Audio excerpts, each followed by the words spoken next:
We can get started. Hey, hi, hello. Welcome back, Alexandrian Codex. I want to play a little Islanders. I forgot my webcam was on. Jump scare! Oh wow, it's dark and out of focus. You love to see it. You love to see it. Hold on. Purple, there we go. And no, better. I have to sit like a normal fucking person. I'm sitting all goblin mode-y. You can't really tell because the camera's up too high, but I have like my knees on the fucking desk. I have to sit like a normal person. No. Oh, that's okay. Hi. It is a quiet, cool March 1st, 2025. It's a nice, quiet Saturday evening. And I'm in a shitty mood. So, Islanders. Naturally, Islanders.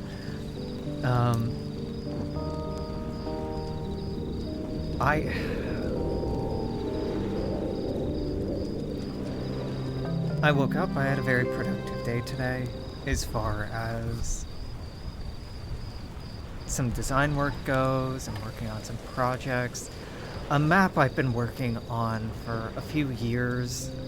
Off and on, I've been updating and rebuilding and updating, rebuilding. It's just not hitting the spot. Like, it's not playing the way I want it to, and I'm close to giving up on it and starting something new, which isn't the end of the world. You know, just because you move on to something new doesn't mean that you've wasted your time. It could be, and it likely is, that the time you spent, the lessons learned, have made you a better artist, a wiser person, a more experienced individual, if nothing else. So walking away from something isn't necessarily an occasion to grieve.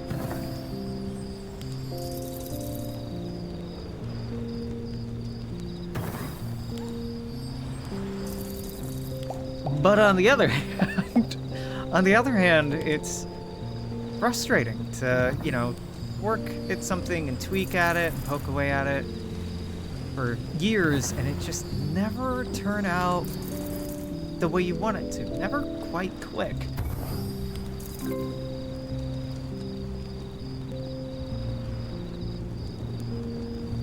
I know that's a feeling that a lot of us can relate to.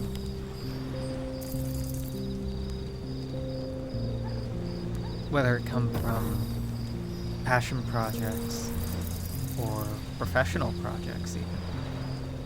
For some people, the experience related to that certainly comes from relationships, right?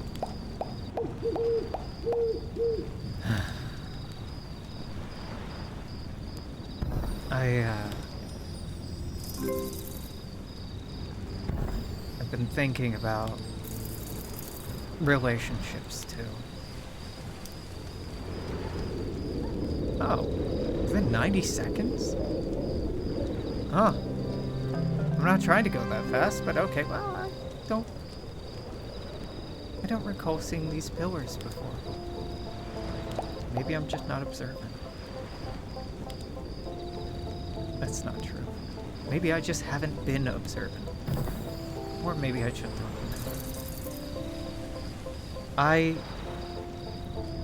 I've really appreciated this time spent with myself, to myself, for myself. Some word fits in there properly.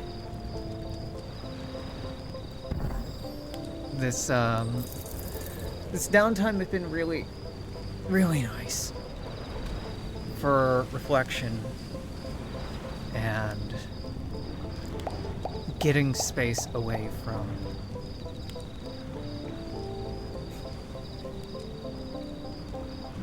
habits, let's say.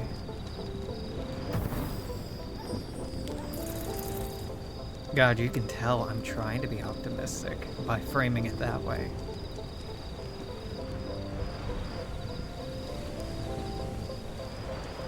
I do wonder,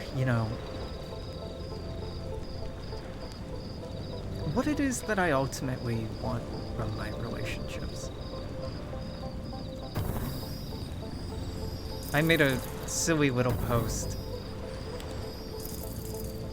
yesterday, I think, day before, on the bus, when going to get my blood taken. Just regular screening, nothing exciting. I think a lot of what I want from relationships, I don't want to be loved by someone who will promise me that everything will be okay and make everything okay. I know that that's not gonna happen. I don't want a love that is about trying to protect each other from the world, because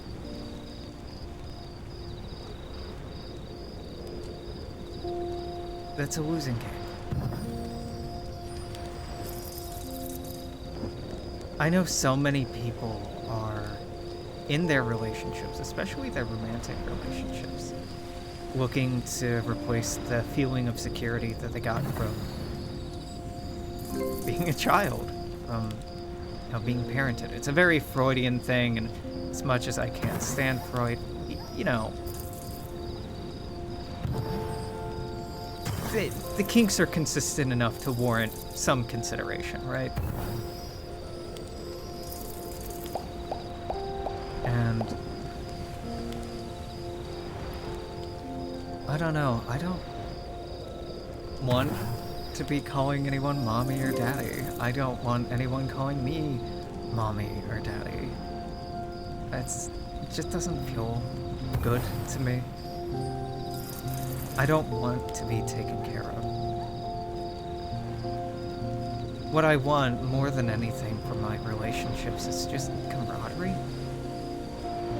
Just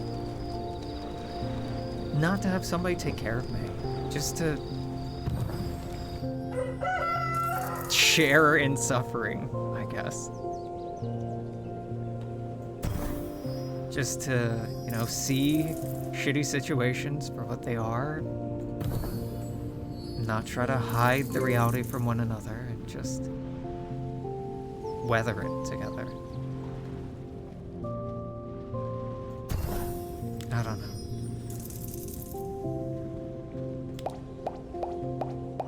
When I was young, I used to be very, very into the idea of true love, fate, romance, the one. Ugh.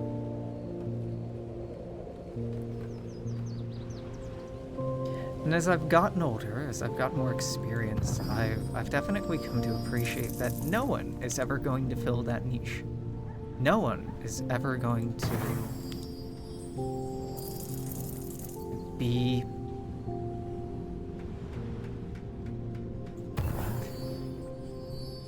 enough for me.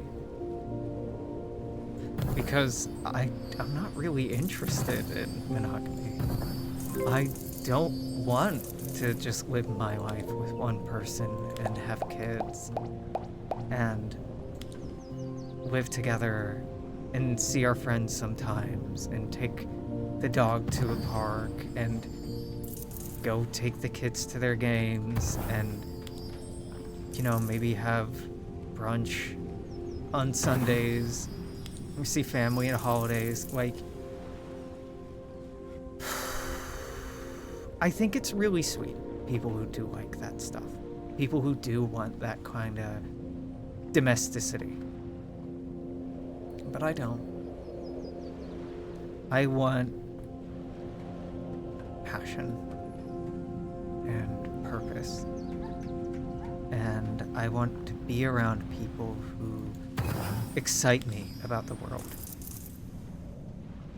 who make me want to learn, who make me want to push myself, who make me want to grow. I want to surround myself with people who make me glad to be alive and challenged, not just comfortable. I used to talk on and on when I was a teenager that I didn't want to be happy, that what I wanted from life wasn't happiness.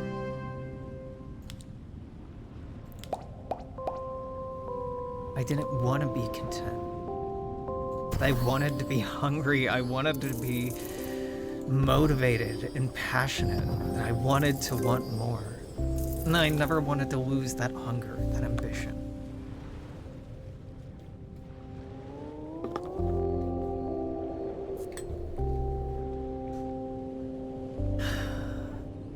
I think that's still true.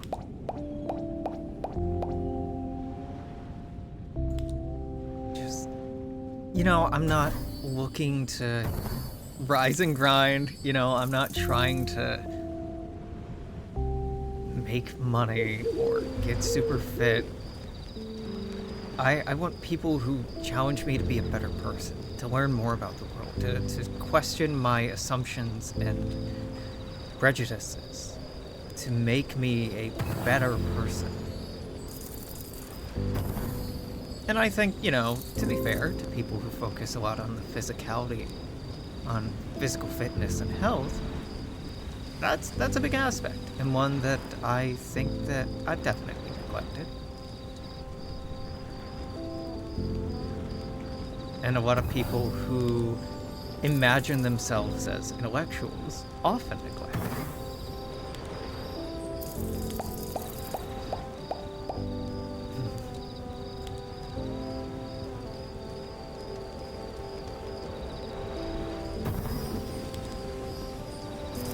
I had a dream last night about someone I used to be head over heels for. And in the dream, I couldn't even remember her name. When I woke up to the dulcet tones of my agonizing alarm and the biological imperative to get up and use the bathroom, I hesitated. Because despite waking up, despite being more in control of my faculties, I still had no idea what her name was. I still don't.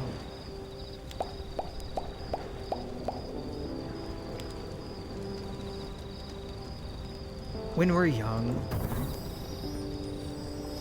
maybe when I was young, let's say it that way, when I was young, this fixation on true love, on being the best partner possible, on being, romantic and this and that and whatever. The notion of forgetting the name of someone that I'd loved, that I'd been in love with, that I had been, got a 9 there because I slipped a little, been fixated and infatuated with and just head over heels for. I think to me, to young Alex, that would have been anathema. Like, no. Romance is obsessive. We never let it die. Well, but what if we did? Some things end sooner than later. Other things end later than sooner. But everything ends eventually.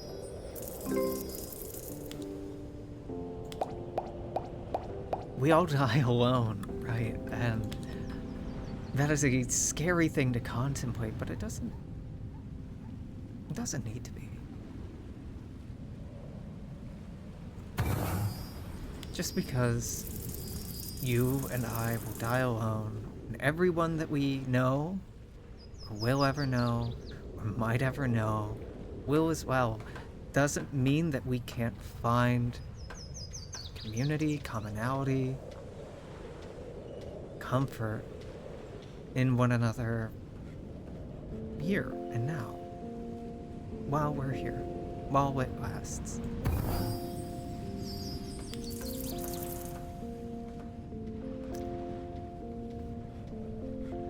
And maybe, you know, that's not as grandiose and all-encompassing and comforting in that way. But that's okay.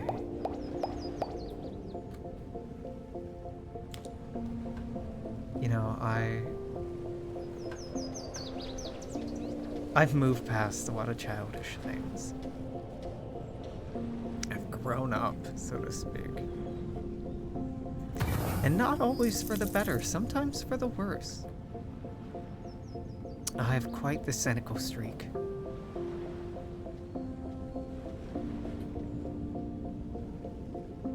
And I can be quite grumpy, quite jaded.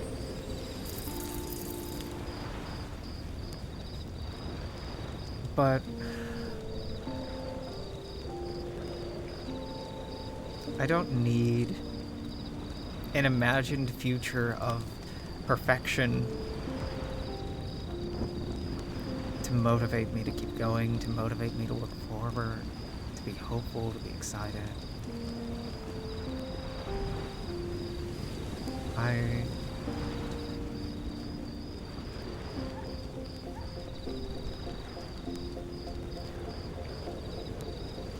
I was so scared as a kid, walking away from Christianity.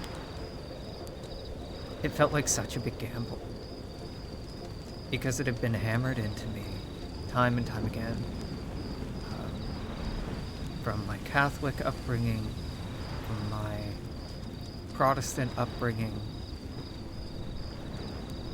you know, sin and hell and all that jazz, and it just, the shitty little rationale of like, well, you know, even if we're wrong, it's better to be wrong and, you know, believe in this, because, like,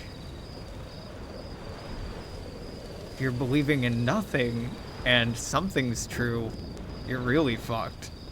But if you believe in, if something's true and you believe in something, you know, your chances are, it's just like gambling, numbers game, stupid fallacy. I don't even know what to call it.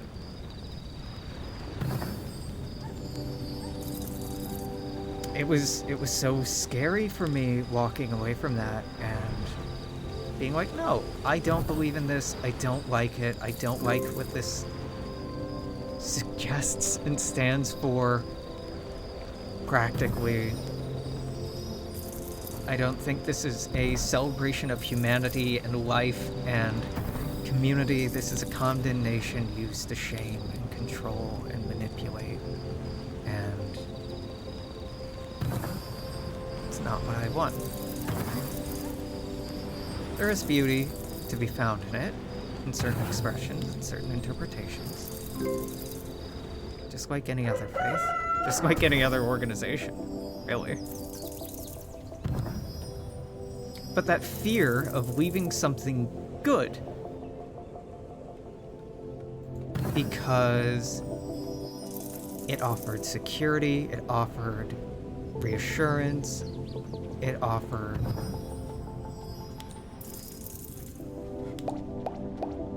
comfort.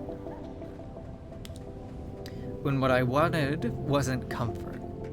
What I wanted was meaning and purpose.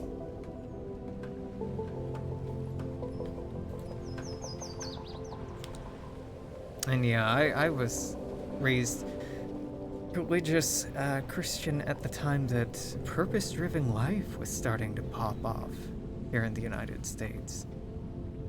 this notion of this totally nonsense with no biblical basis at all about everybody's soul having a gift and everybody having a special calling, and like this self-help bullshit that has nothing to do with the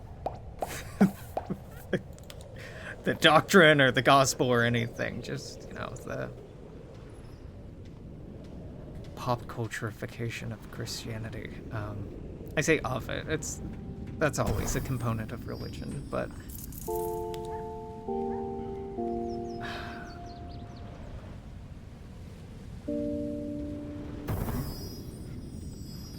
moving away from a comforting thing in the pursuit of something more emotionally gratifying, satisfying, fulfilling has gotten me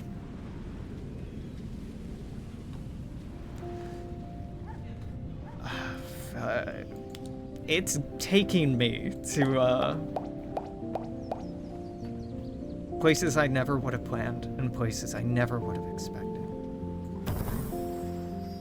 I grew up, you know, all across the United States, but mostly Indiana. Yeah, I spent some years in Kentucky and Connecticut. In college, lived in Arizona and New York. Spent some summers in California. Went on road trips through most of the lower 48 states. I think all of them, actually. But I grew up in the crossroads of America, a place that very much wants you to stay and settle into a life of mediocrity. Not of fulfillment, not of contentment, but of obligation.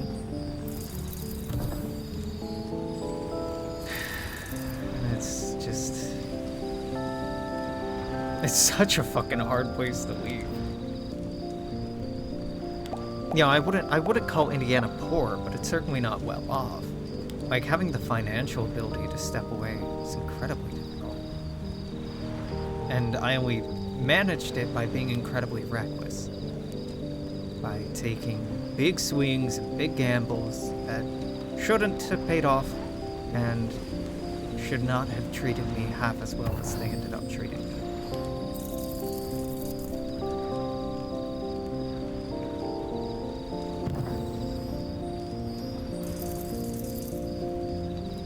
I've just done a piss poor job on this island. I'm thrilled to be moving on.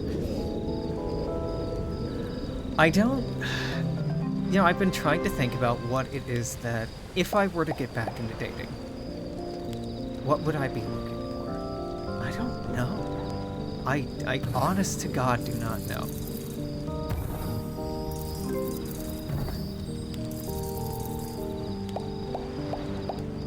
I don't, you know, I'm not shopping for a nesting partner. I'm not looking for someone to have kids with. I'm not, well, not that I could if I wanted to.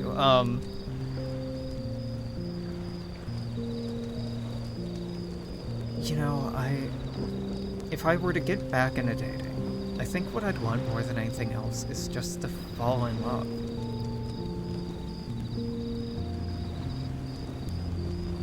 Not because I'm lonely. I can be. And I am sometimes. I feel loneliness just like everybody else. And some days I feel especially isolated, especially when the news is scary, bleak, especially when I'm particularly hormonal or upset or scared or tired. You know, I'm not gonna romanticize being alone. Some people do, and I think for some folks that kind of romanticizing being alone can be really necessary and important to journey of self-discovery and healing and independence. And really, really important for people who have been codependent, who've been in unhealthy dynamics.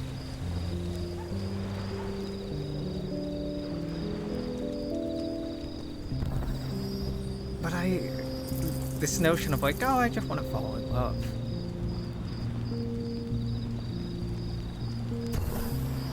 It's not the kind of thing you force.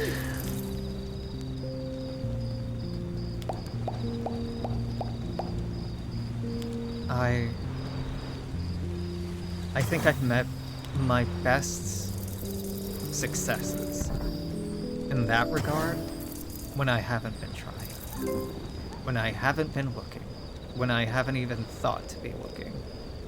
Just people that I've met who have blown me away, or surprised me, or excited me, inspired me. That I never knew to look for in the first place.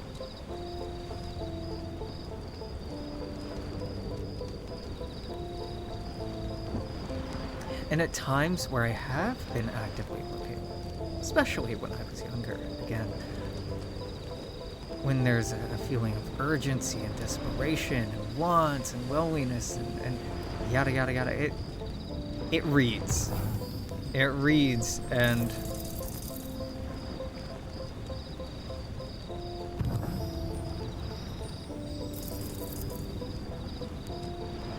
when you're looking for comfort, people can tell. When you're looking for reassurance,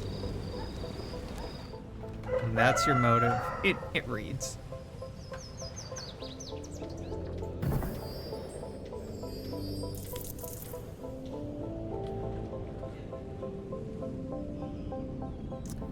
I don't want to be seduced. I don't want to be romanced. I don't want someone to try to sweep me off my feet. Like, honest to God, what I want is just to meet cool people. I want to meet cool people who make me excited to be alive. Who I look forward to talking to every day. Who I respect, and admire, and adore. This is a very attainable goal.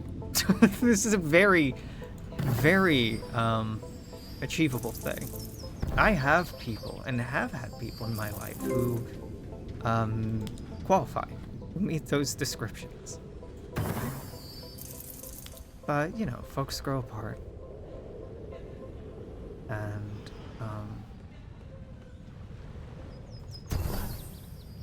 things change.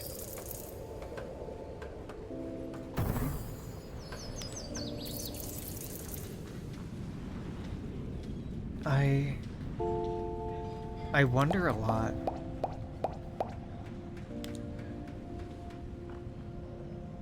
about what has gone on inside the heads of role models of mine. I say role models, not people that I would have picked as role models, but people who just kind of de facto were my role models, i.e. parents, grandparents.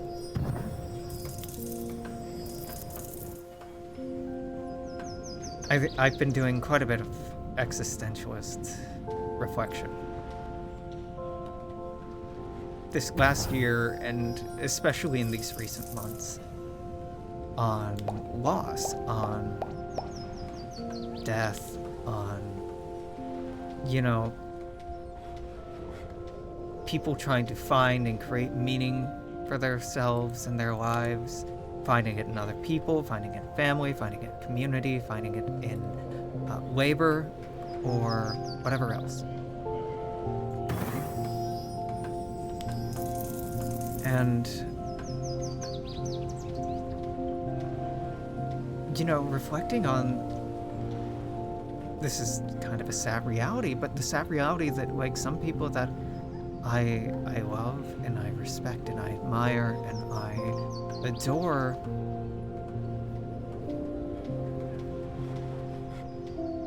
are wrapping up their lives in a place of some regret. I'm not gonna say like great regret. I'm not gonna speak on their behalf, but not living the life that they had imagined for themselves.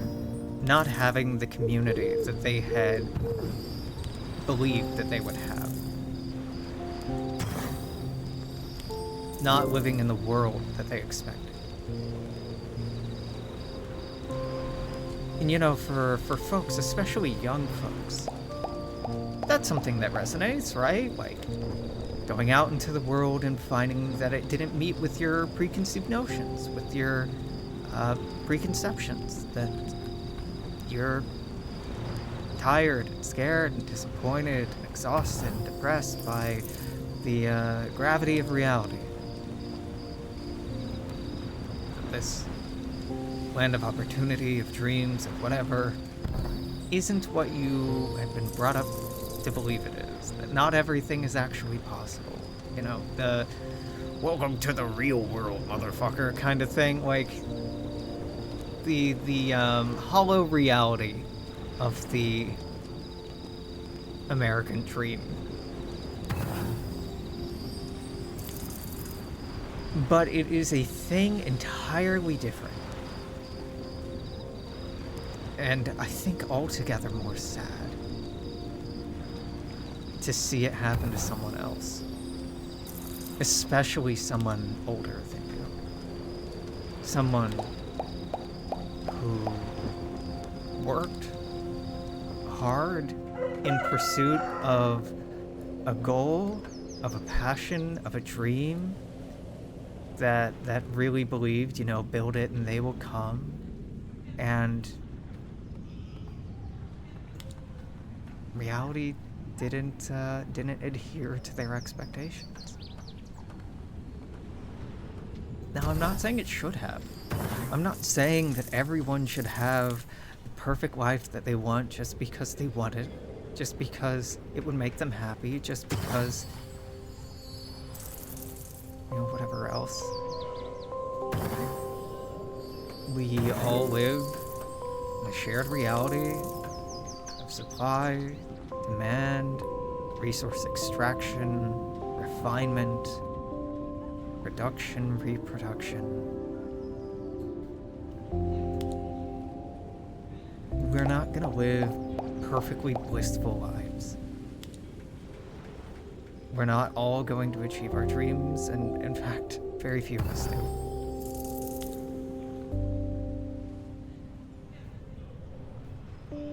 And that's okay.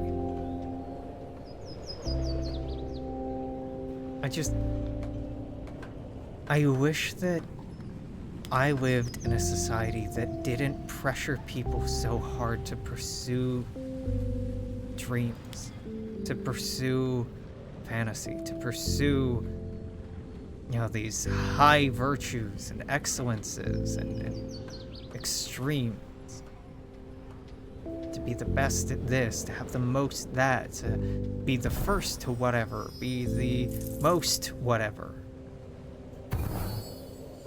I wish humility were a thing that we embodied more as a country and as a culture. There's nothing shameful about working an honest job, living a quiet, humble life, caring, enjoying what you like.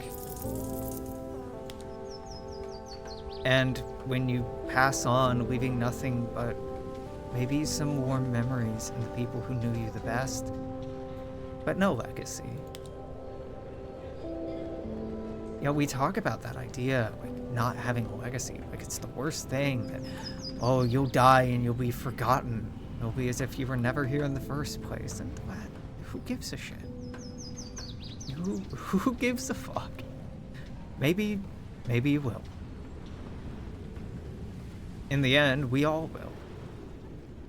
Because nothing, no human enterprise, no physical process, natural or artificial, can survive entropy forever.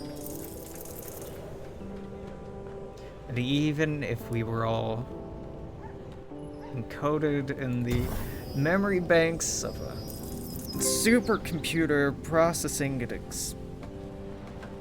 extremely slow speeds, powered by the Hawking radiation of a black hole, eventually that would give up and give out, and the memory would be lost.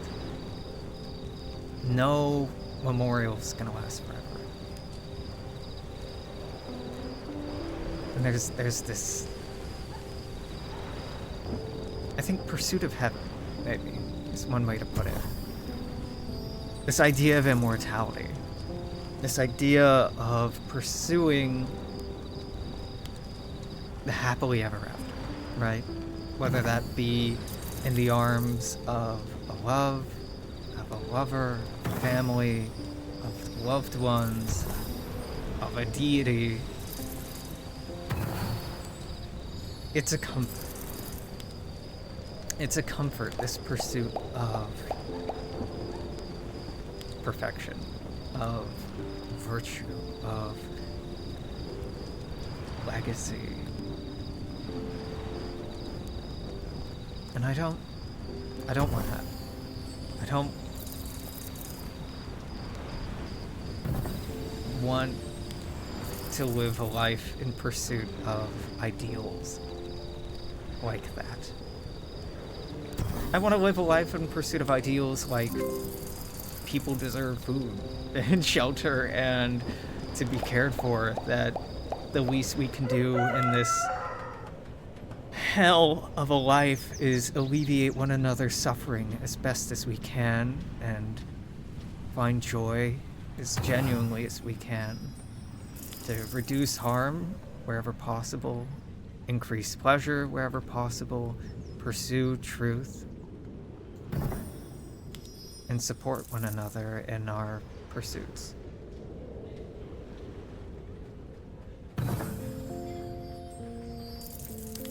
Alas, I live in a world of megalomaniacs hell-bent on the pursuit of profit.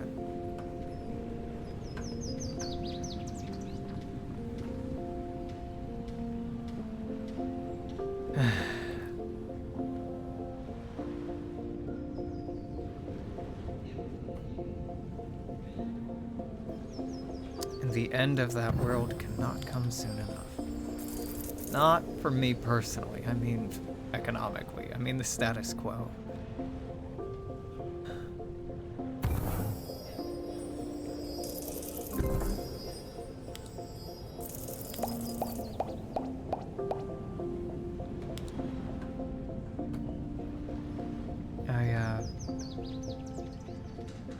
I was really heartbroken at the beginning of this year, at the end of last year, by, I think I talked about this last time I played Islanders, by the choice of my father to censor a message, a video that I had sent to my grandmother, to his mother, who's been ill and may not have too much longer.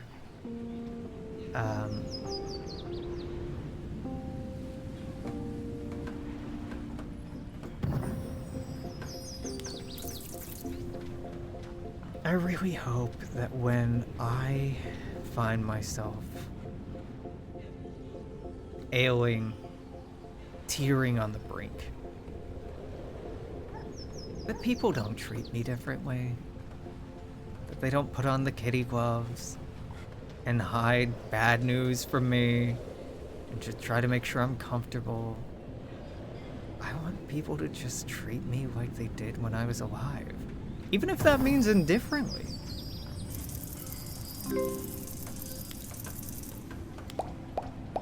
Hell, especially if that means indifferently. If you didn't give a shit about me in life and then you show up when I'm dying, fuck you. selfish motherfucker. You're doing that entirely for yourself.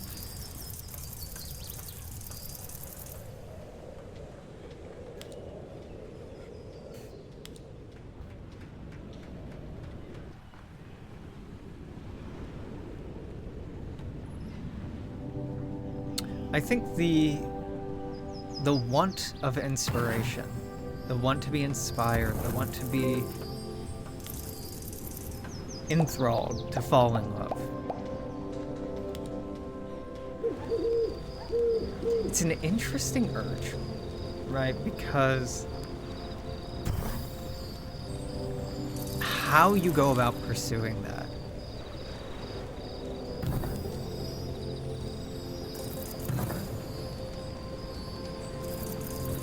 is such a inconsistent pursuit, right? Like, there's no single correct way to do that. Maybe the single correct way is to do things that you love, be yourself, celebrate the things that bring you joy, and try to find other people that find joy in the things that you find joy in, right? Sure. But, like, functionally. What does that look like? A lot of people, you know, they find people going to bars and clubs and partying and work and school. And, I mean, I'll be honest with you, I don't love work. I have rarely, it has happened, but it has been rare. Rarely have I been in love with my work. Rarely have I been proud of my work to the point where the people who did that work with me so inspired me as to fill me with love and admiration. Now maybe that means I've just been in the wrong line of work. I don't disagree with that sentiment.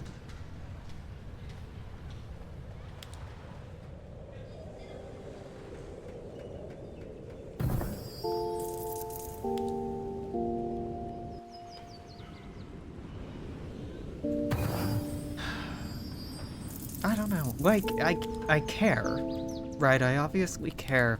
But at the same time, I'm pretty comfortable being alone. I'm pretty fucking used to it. And this isn't some boo-hoo, like,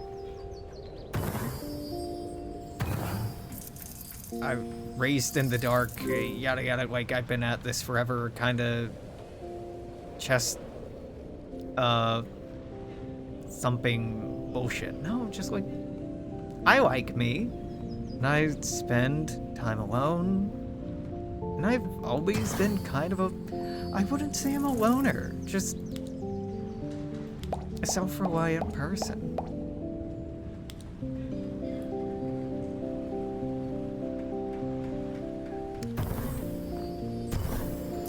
Like, honestly, the people that,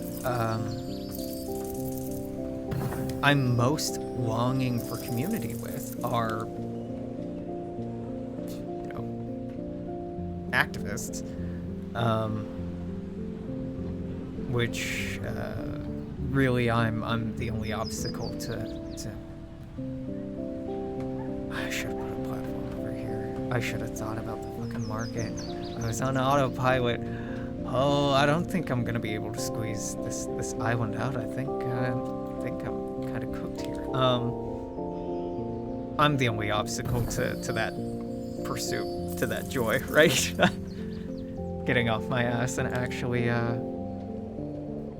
doing mutual aid in person and participating in various organizations.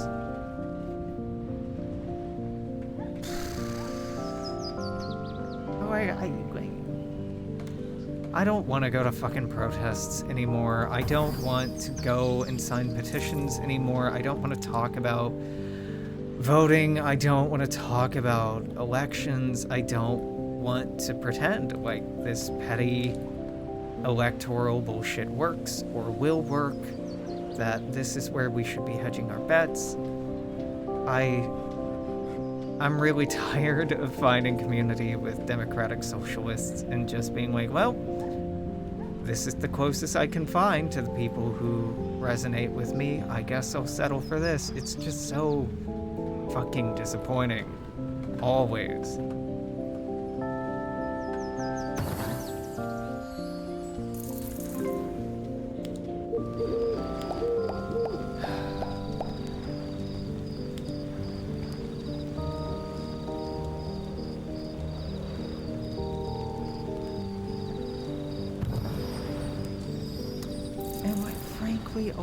A lot of the people who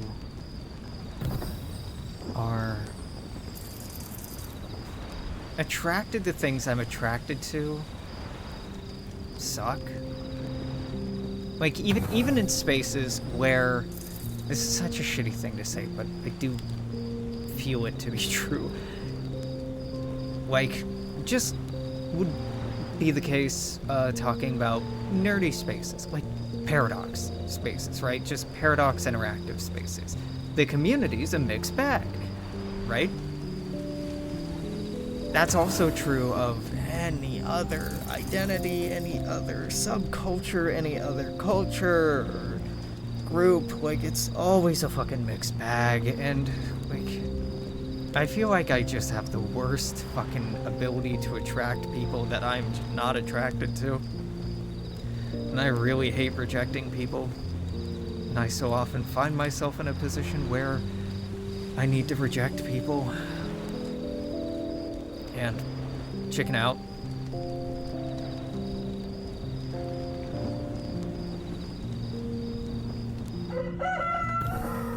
Yeah, this is fucked. This is absolutely fucked. There's no way. There's no way. I really overcommitted here. And didn't leave, this farm was a fucking mistake. I didn't leave room to expand. It's so funny how I autopilot through the first like 4 or 5 islands, then hit this one, and then I'm like, thinking, no, I don't want to think, no. Don't make me do that.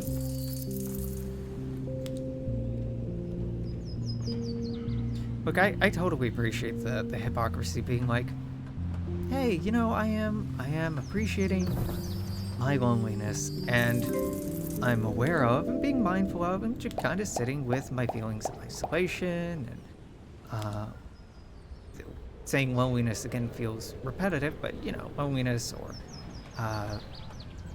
want, right? And that's fine. But then being like, also, there are people who show interest, and I'm just not interested.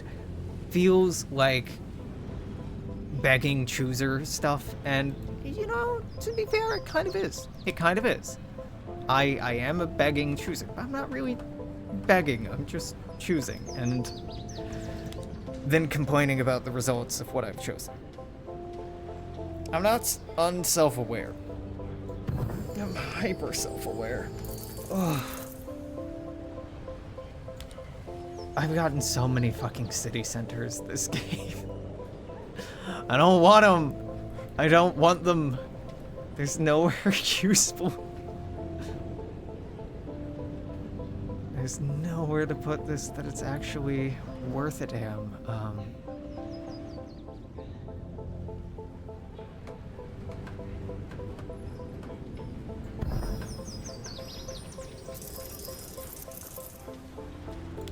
I don't know if I shared this or not. I recently hung up my hat, so to speak, as far as the weekly Dungeons & Dragons game that I've been running for over a year.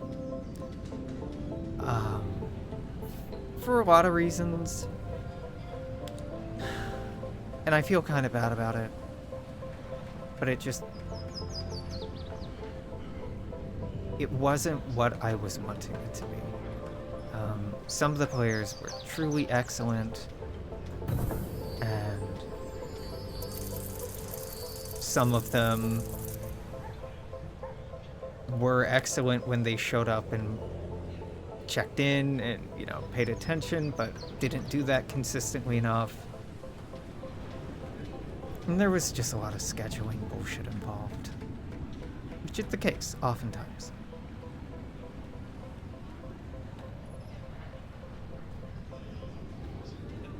You know, the thought does occur to me, if what I'm longing for is to be inspired, to be around people that strike me as excellent, as exemplary, as inspiring,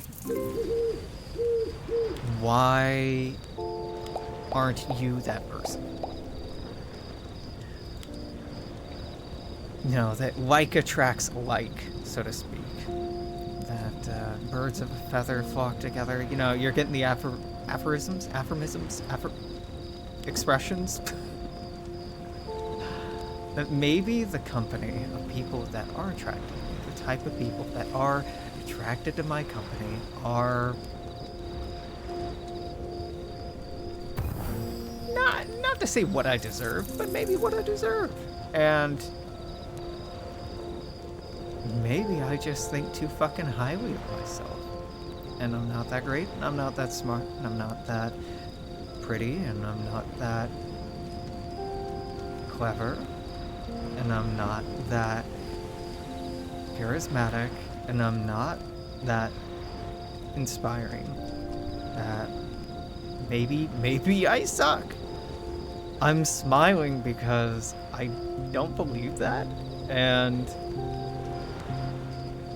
there have been points in my life where I did believe that, like adamantly, where insecurity and depression were just nagging at me.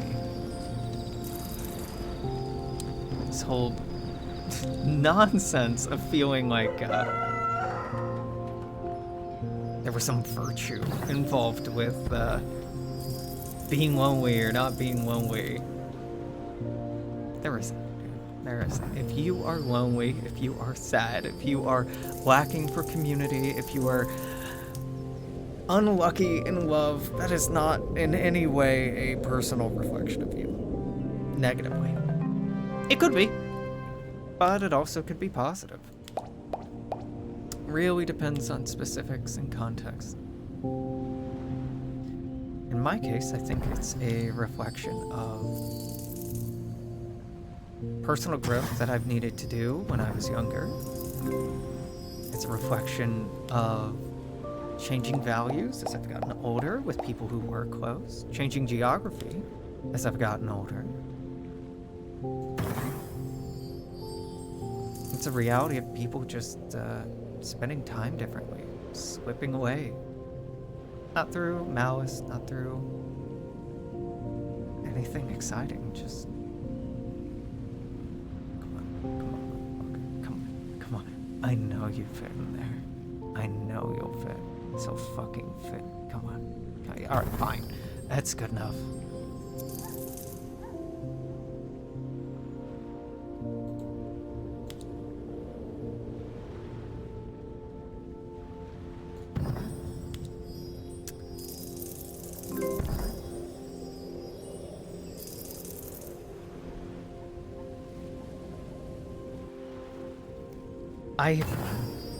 I have struggled with when I have been in relationships, understanding why people want to be in a relationship with me. When I have had people interested in me who I've been interested in, one of the biggest anxieties that I would return to time and time again is doubt and confusion and anxiety about why they liked me, why they wanted to spend time with me, why they were attracted to me. Because I know why I like me, but that's not the same reason why other people do or do not like me. Weird, right? Like, we all have distinct tastes and everything else.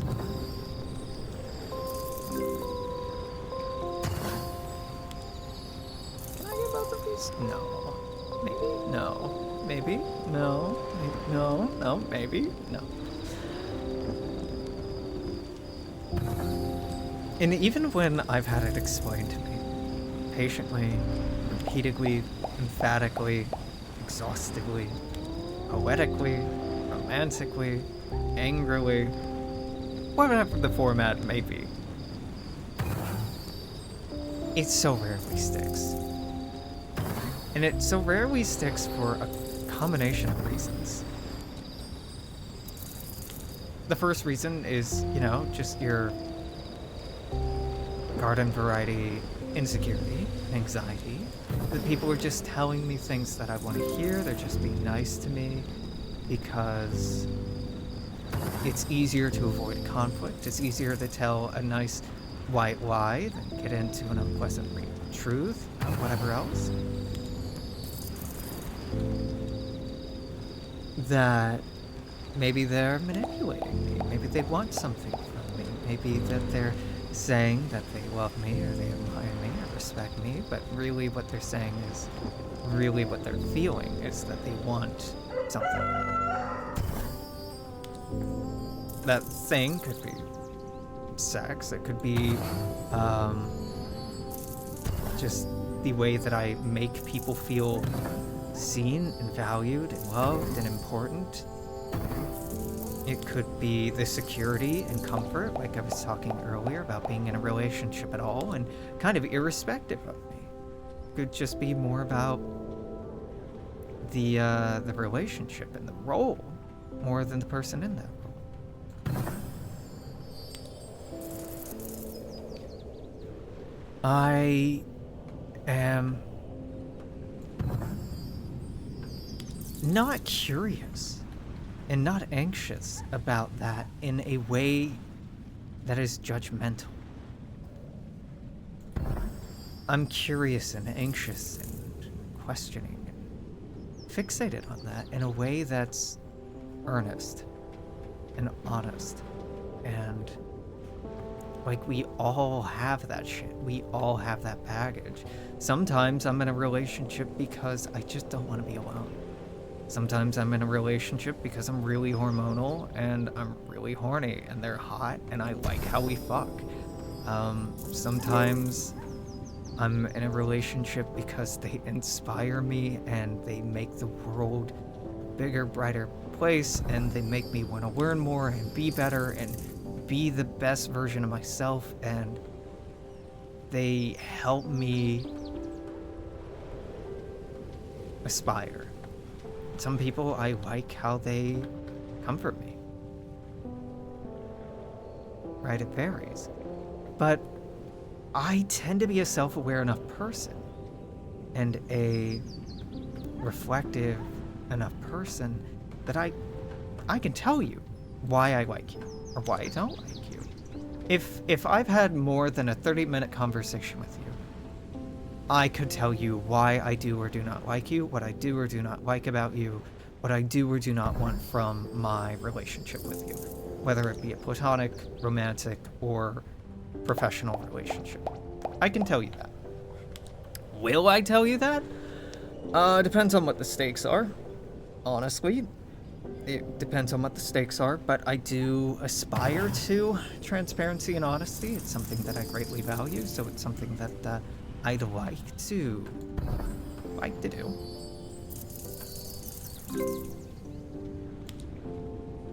Okay, you get no bonus from that. Do you get a bonus from that? No. Do you get a bonus from that? No. You get a bonus from that, though. Okay, one of you gets houses, one of you gets mansions. Oh, God help me, I'm talking about the actual game. That's a bad sign.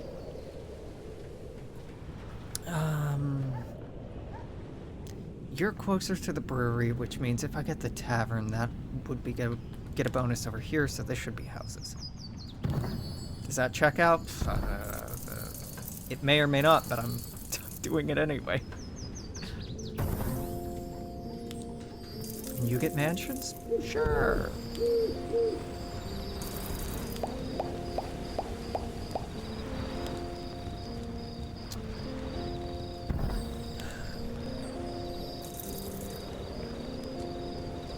What's fucking annoying is I can read people pretty goddamn well.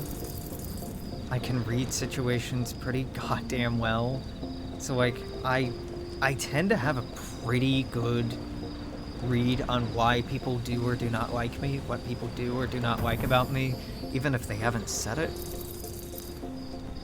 Do or do not want from me, even if they haven't said it aloud. Which isn't like a fucking superpower or anything. Like, trust me, I'm not gonna hit you with one of those annoying ass. Oh, I'm an empath. Ass takes. No, I just think I'm a socially aware person. Apologies, BT dubs, to a very good friend of mine who is self-identified as an empath on multiple occasions. I'm happy for you, buddy, but I don't believe that's a thing.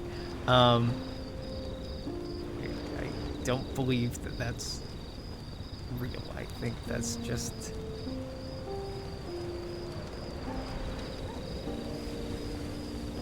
empathy. It's not a superpower.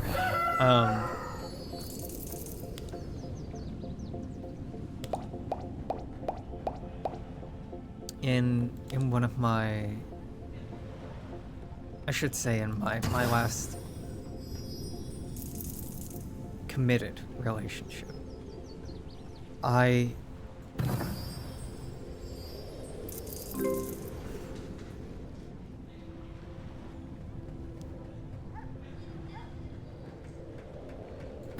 really failed at communicating what it was that I wanted. I was really good at it at first, which, you know, I normally am. But then I started getting lazy. I started not wanting conflict. I started wanting to not hurt and disappoint them. And I started this very early on. They hit me with some heavy shit super early on into like our fucking second date. And I just rolled with it because I liked the person. I didn't want to shoot them down.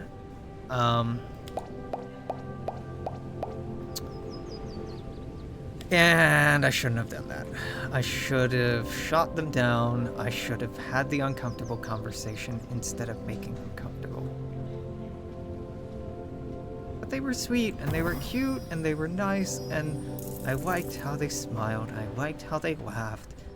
And I liked how easy it was to push their buttons and make them happy and make them feel good. To not go into too much detail, I really liked making them feel good. And I just wanted to keep making them feel good. So I avoided things that I knew wouldn't do that. I avoided certain truths coming up, and not like me lying to them or hiding things from them. No, just like delaying conversations, delaying certain subjects, lies of omission, not lies directly.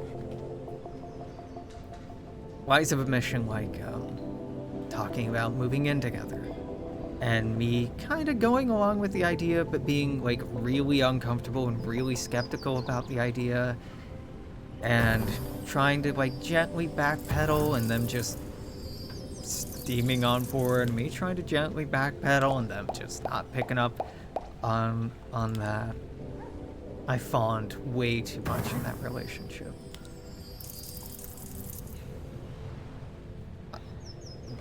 My point being, I'm not perfect, right, at communicating.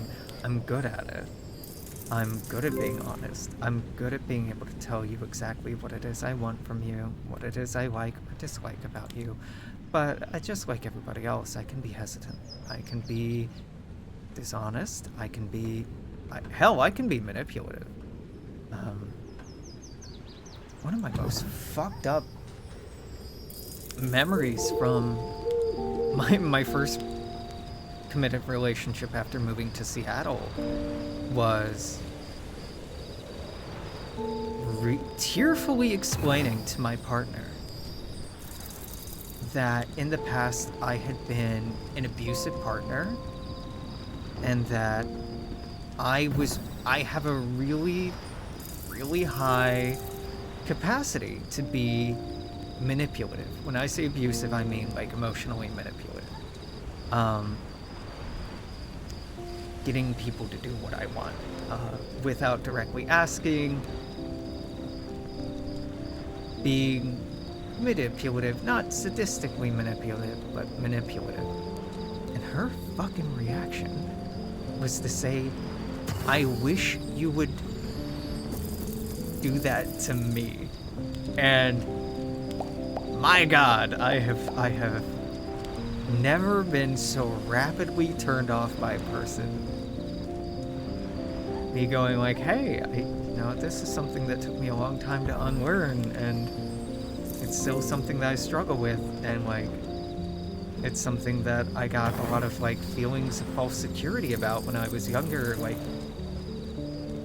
leading people on and getting them interested in me just so I could feel like I had somebody interested and had some value because of that. I'm really good at manipulating people. Just being like, oh, I wish you'd manipulate me. Like, girly, what the hell?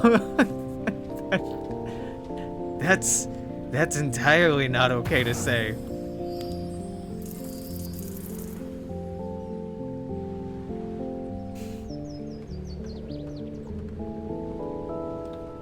Good on her.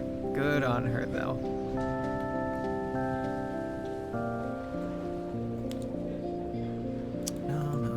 No. Okay. Let's place these. I'm liking only placing one thing at a time, or one pack. I don't even know what the hell to call these. One whatever at a time. I don't know why. It's just kind of aesthetically pleasing in a way to only deal with the small hand at a time.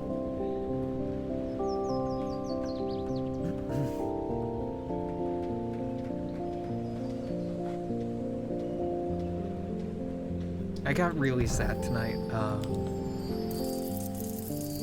overhearing a party that some neighbors were throwing. Young neighbors, not a party that I would be like, oh hey, how's it going? Try and invite myself to. No. These are young neighbors. I don't want anything to do with this party. But I was sad because it made me remember the crazy parties that I threw when I was in college, and how stupid we were. Not in a like, oh, I wish I could go back, those were the days. No. Those were the days, and they should stay past tense. They should stay past tense, very much so. But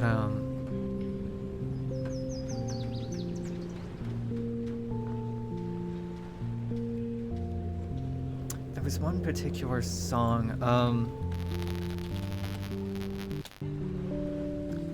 What's Up by Four Non Blondes. They were drunkenly belting it out, off key, off time, and it reminded me of when I would blast that song on a loop. The He-Man 9-hour remix of that. It's not worth looking up. It's not worth looking up. It's just brain poison. I just listened to a lot of like brain melting shit on like 8-hour, 9-hour, 24-hour loops when I was in college, and blasted it in my apartment with my roommate Brian. And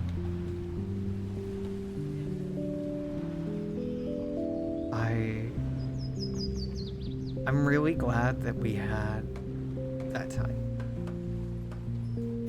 And I'm really sad thinking about, I got sad thinking about, not that, oh, we can't go back, oh, we're old, we're getting old. There's something kind of melancholic about getting older, but it's not necessarily a bad thing, so it wasn't that exactly. It was more, Not only can you not go back, but those people are gone. Some of those people are dead. No.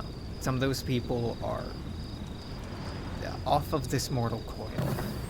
That even if you got the band back together, it would never be exactly the same. It'd never be that way again. There's some romantic lost innocence that even if the stars aligned and you ran into each other again, it just wouldn't be the same. There have been times in my life, plenty of times in my life, where I've longed and agonized and ached just to turn things back, just to be able to go back, just to be able to try again, just one more, whatever. In love, in professional pursuits, in personal pursuits, with important decisions, wishing that I had made them sooner.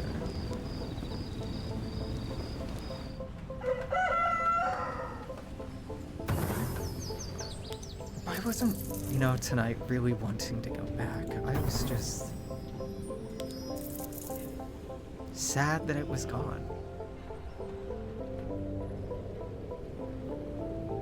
And that's okay. Like, it's okay that it's gone, and I'm not trying to cling at it, and grab at it, and drag it back. No, just kind of sad that it's gone. I've been thinking about a lot of things in those terms. Socially, politically, specifically. Thinking about, there was a world that we had. There was a world of a lot of privilege that is evaporating pretty rapidly. Of comfort, privilege is really the key word, and so I'm trying to find an alternative, but no, privilege is exactly what I mean, exactly what I should say.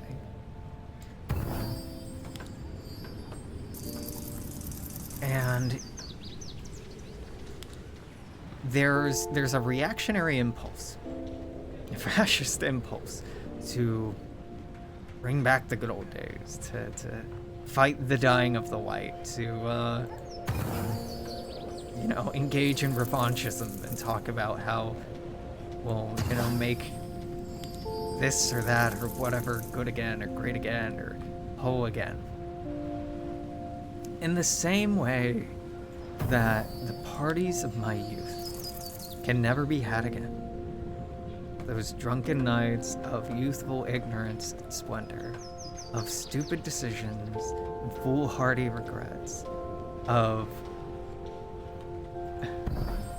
audacious loves and romances, of embarrassing fixations and crushes, in the same way that they are never coming back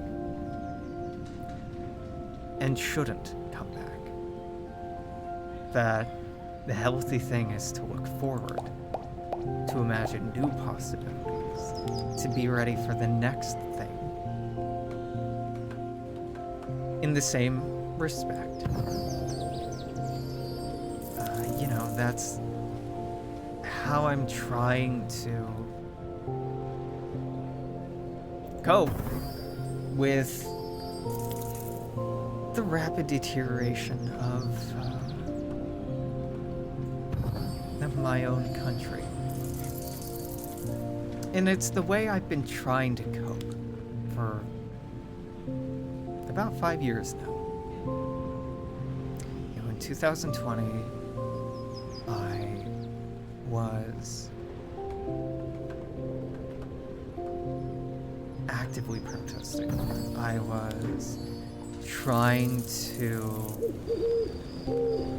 radicalize, agitate, and educate. I was trying to talk to friends, talk to family, talk to strangers, hold space for people. I was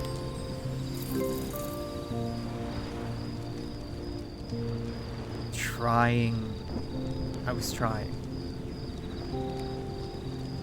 Because I thought, as unlikely as it was, there was a chance that things could get better, or at least stop being as bad. And I think the Biden administration broke me. I think that broke that part of me. Is it broken forever? No, it's just broken for now. Seeing how many people were so eager and emphatic to go back to brunch, to go back to normal, to reopen things, to stop the testing, to stop the pandemic payments, to just give up and pretend like everything's okay when everything wasn't okay, and things continued getting worse and worse and worse. And, you know, it's hard enough bearing witness to that. It's harder still bearing witness to that and then being lambasted by the people who are insisting to just close your eyes and think of England.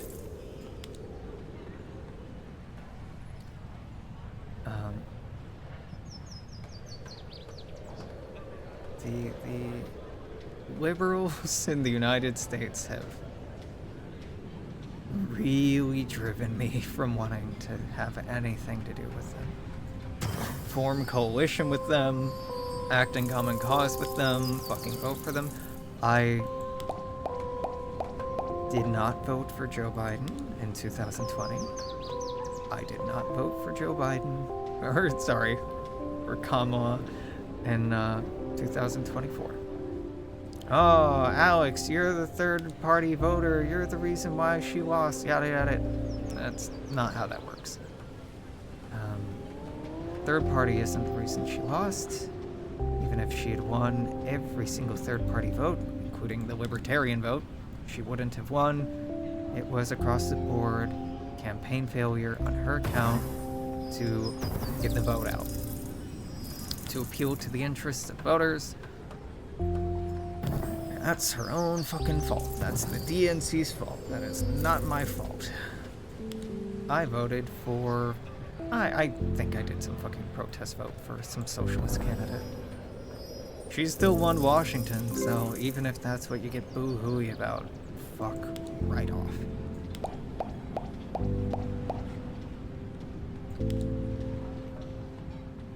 I have had so many frustrating conversations with them, with liberals, about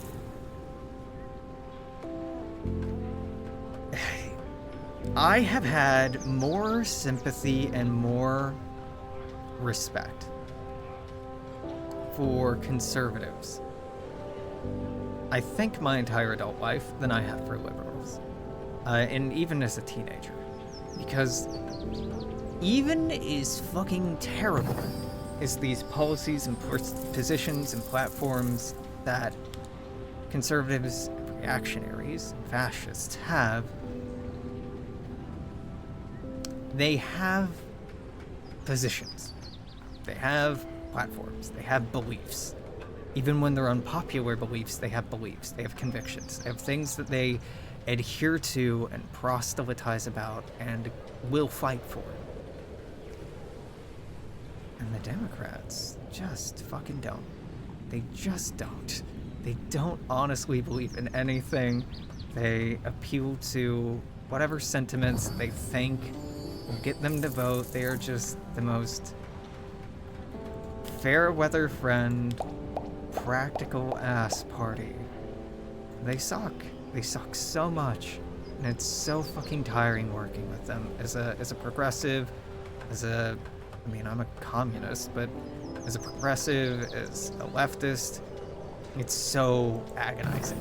Because every time something goes wrong, every fucking time, they punch to the left.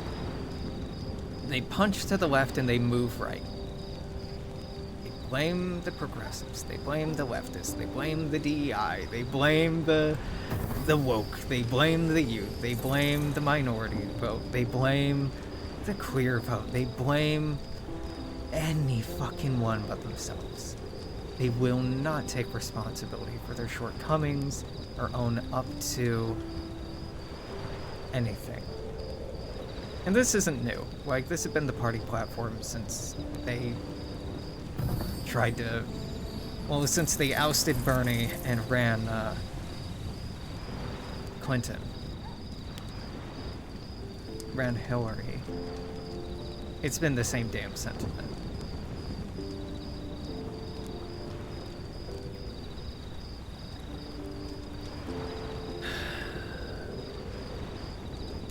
There's so much nonsensical sentiment about, you know, we're all in this together, that we're each responsible in a democracy for making the country we want to be a part of. Not in this one. This is an oligarchy. This is an oligarchic republic, and it has been for a long time. A long time. It's become more and more apparent as time has gone on. And the mask has slipped more and more, but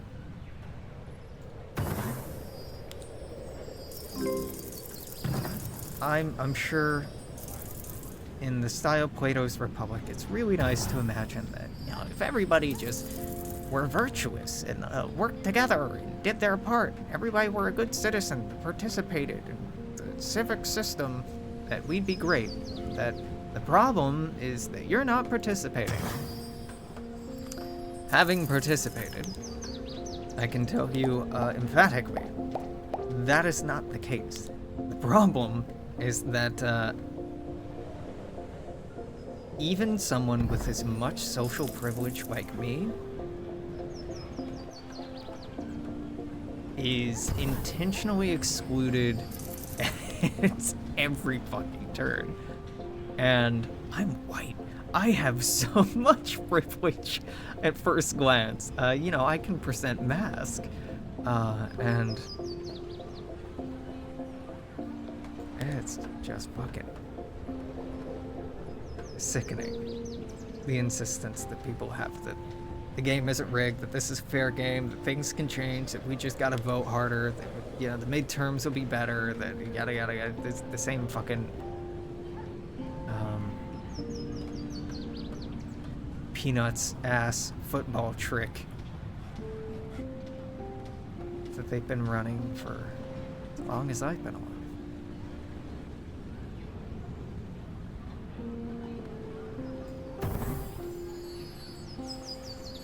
Like, I don't know what comes next.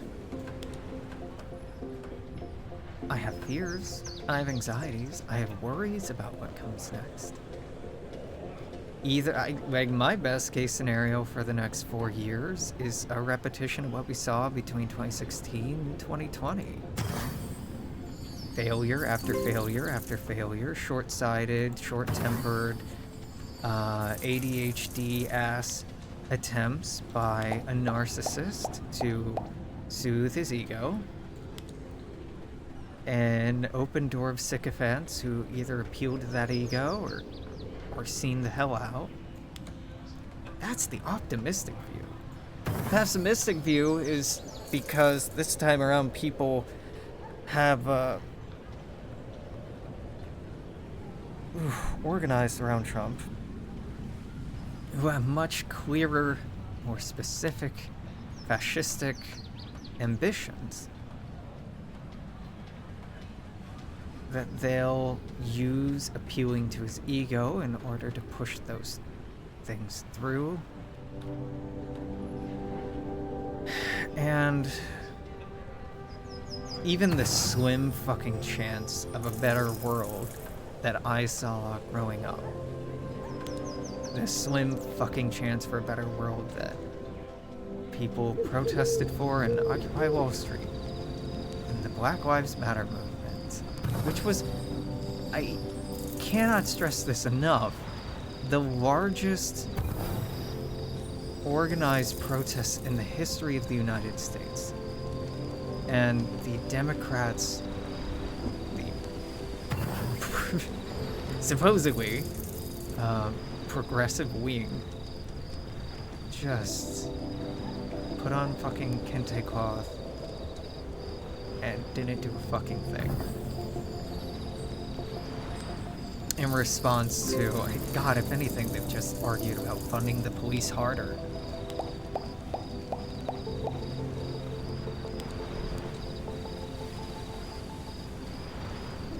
It's such a goddamn joke.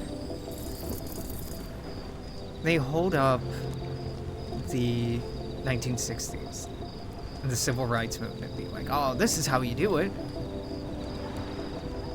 Even though at the time, both the Republicans and the Democrats and the newspapers at the time and a lot of these fucking organizations were complaining about how they were doing it during the civil rights movement, being disruptive and being terrorist activities, as needing to cause mortal harm against the organizers. They only support it in retrospect because it's over with. And because they can look progressive by pointing at it and go, Martin Luther King, Martin Luther King, Martin Luther King, Martin Luther King.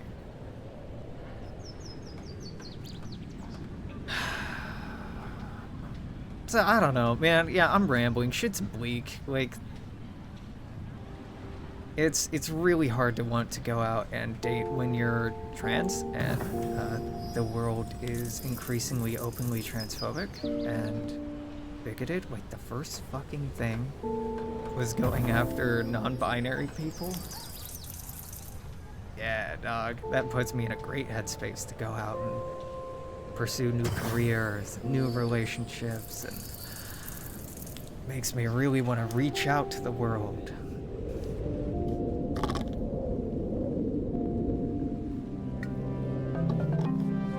If things get worse.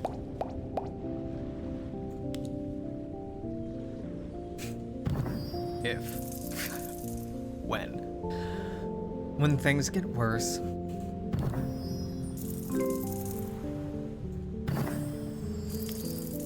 I hope that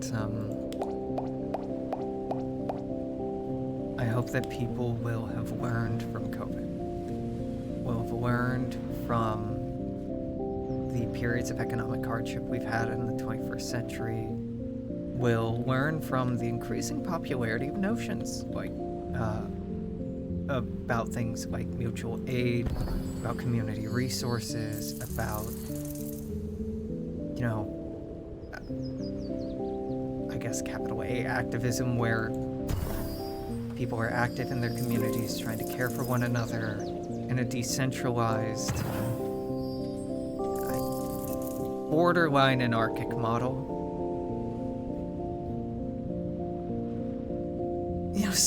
So many fucking people are contented to go, oh, things are gonna get bad, and oh, you're gonna regret voting for X, Y, or Z when, this, that, or the other happens. And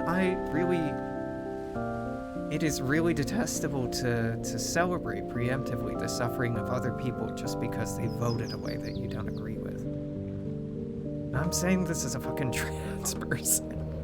I'm saying this as a person that they want to put in camps. Like,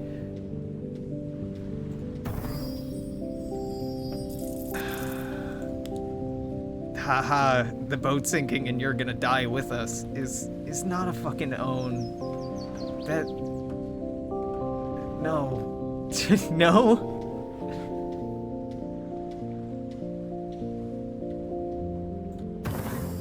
I don't know. I get it.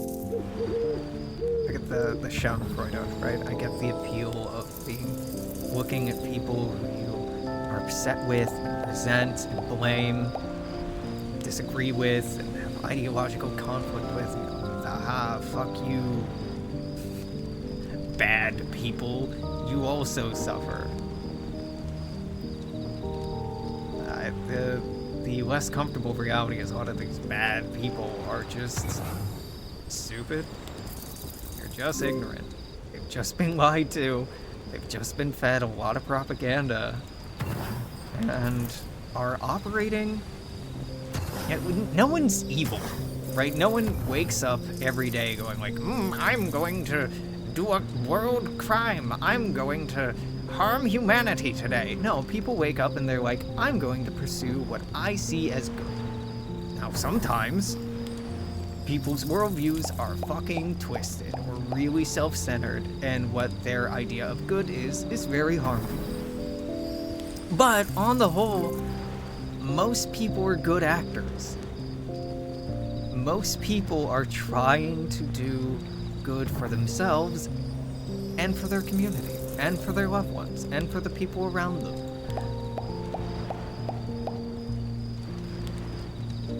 And if you don't believe that, you gotta fucking try. You gotta try to believe that. Because if you can't, if you really can't bring yourself to believe that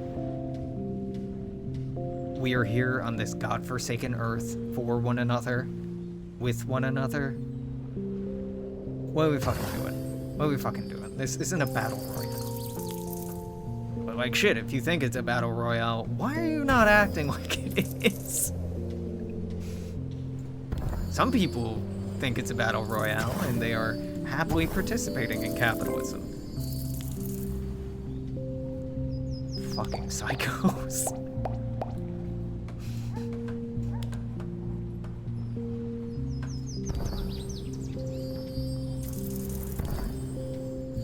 I don't think I am what a lot of people have in mind when they think about, like, a commie, right? Like, my guy, I was born in rural Kentucky. I grew up on farms. I have, like, a lot of love and respect for good old rednecks. I think Appalachia is one of the most beautiful, heartbreaking parts of the country. Like the Steel Belt and what's happened to the Midwest's agriculture is infuriating. I think the complaints of, you know, former factory workers out of work, former mine workers out of work, frustrated with what they see as the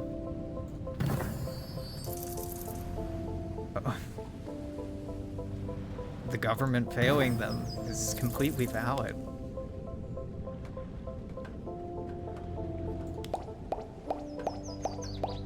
That these people getting frustrated with what they see as politics focusing on identity politics and the queers instead of American jobs. Yeah, man, I get it. I think that's valid. And yeah, you know what? I think most queer people would like it if no one was talking about us. We'd be pretty fucking happy if our identities weren't the subject of political discourse. I don't think it's anyone's business. It's between me and God. And I don't believe in God.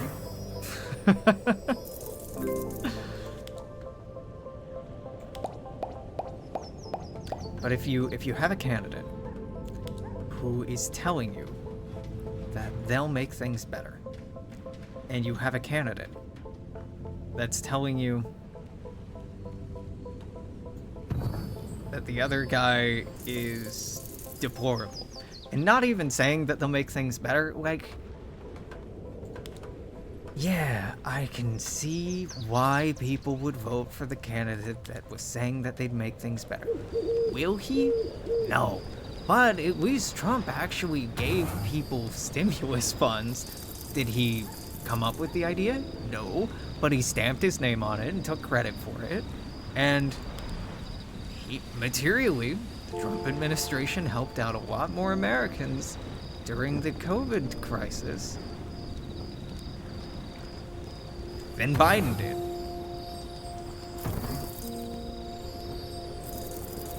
Did he do it himself? No, it was a progressive thing that he kind of just slapped his name on and took credit for. But then motherfucking Biden, good old Brandon, didn't even give the last payment. Said that, oh no, y'all misunderstood me. Yeah, okay. The nerve of that fucking mummy to warn about the coming oligarchy when he's it. When his fucking Delaware ass, fundamentally nothing will change, campaigning motherfucker is the embodiment of those moneyed interests. Just in blue.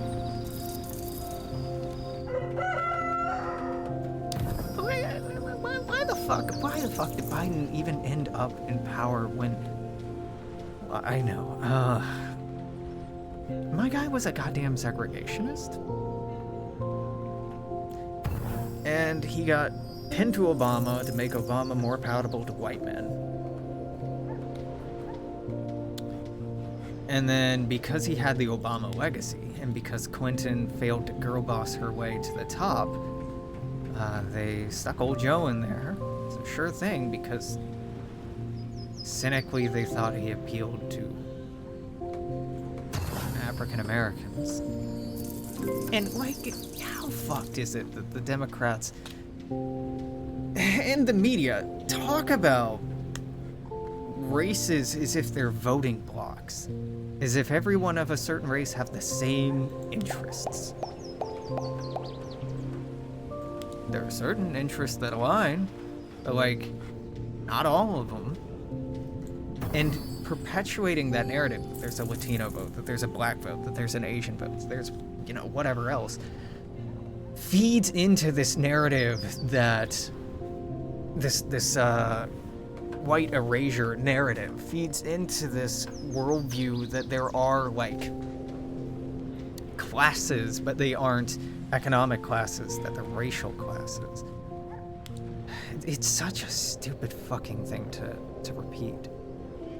Anyway, they hoisted the old Brandon because they thought he'd do better with men. And he probably did. He certainly wasn't appealing to the kiddos. What was appealing to the youth was getting rid of the festering fascist who has come back again.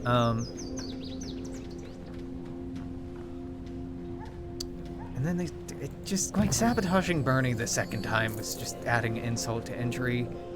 Throwing fucking Kamala Harris as the vice president just to appease the K-Hive, which are just, like, have been the most insufferable do-nothing political agitators. Purely because not Buttigieg, not even Clinton, none of these other people. No, I went with Kamala Harris. Why? Because she was young, dark-skinned, and a woman, and that made him look progressive because he kept saying racist shit. Like saying that,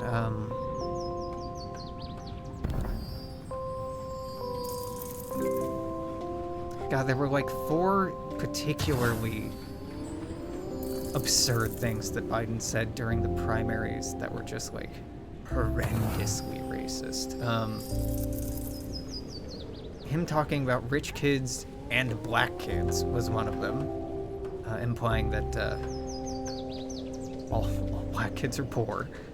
I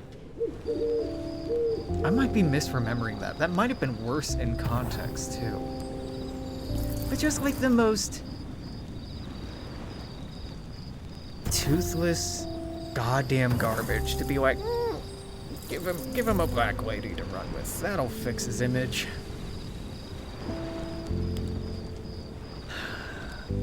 It's really not surprising we're in the situation we are in. when Trump won the first time, and I've repeated this so many times because I think it was really fucking prescient. I had a friend, a manager at a place that I worked, hotel hostel. The manager is no longer there. The business has changed hands since then. Very cute place. If you're ever visiting Seattle and wanting to stay in Fremont and like hostels, I would highly recommend Hotel Hostel. Sponsor me, motherfuckers. You can't afford to. It's okay. I know what your overhead looks like.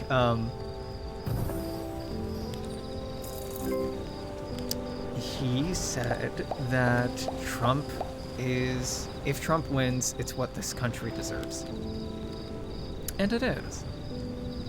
It was true, and it is true, that this swollen, orangish embodiment of narcissism and oligarchic privilege, of failing forward, of being loud and wrong and aggressive. What could be more American?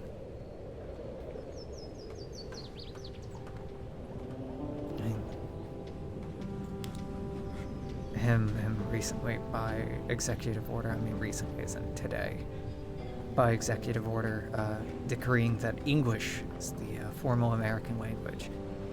A whole fucking outcry about, whoa, this is unprecedented. You fuckers do this every time he does something. And it's always unprecedented. And you're not wrong, but like, the outrage doesn't change anything. And these executive orders aren't coming out of nowhere. They're reflections of sentiments that we've had in this country, that we've let fester in this country for decades.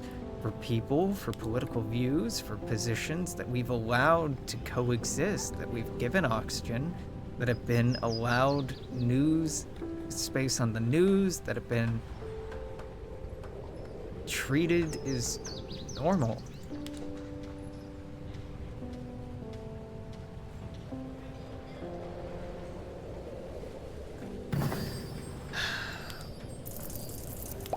It's their own damn fault. I say our. You know, I'm not the one giving airtime to fucking Nazis. It's the pursuit of profit, first and foremost. The embracing of capital, first and foremost, above all, that got us here. It'd be so easy. Well, no, it wouldn't be easy. It wouldn't be easy to turn away from that, to start focusing more on people, to move away from profiteering. I talk somewhat regularly to some very well-intentioned liberals that are just like really sure that we can win this country back and we'll make sure this doesn't happen again. Oh my god. I don't believe you. I do not believe you.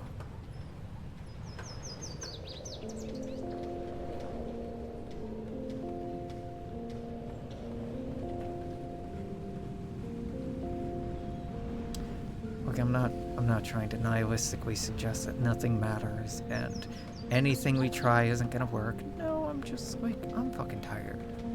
I'm tired and I don't believe in any of the leadership. And I'm not in a position where I want to step up and lead anything because I don't think people like me, i.e.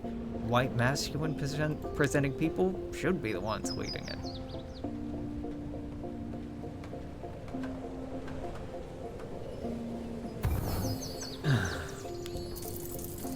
I don't know, dog. I'm yapping. I'm tired and I feel like every goddamn conversation, every coffee date, every like lunch, every check-in phone call, every fucking business call for the last 2 months have just devolved time and time again into doomer nonsense. Of just, well, not nonsense, doomer sentiment. Just over and over and over and over. Like, oh, hey, how are things going? Not great. And just having the same damn conversation over and over. Like, I'm not saying anything new. I'm not saying anything new for this channel, for this platform, for this medium. I'm not coming out here with some brand new ideas. I'm just repeating the same fucking thing that I've been saying for years. I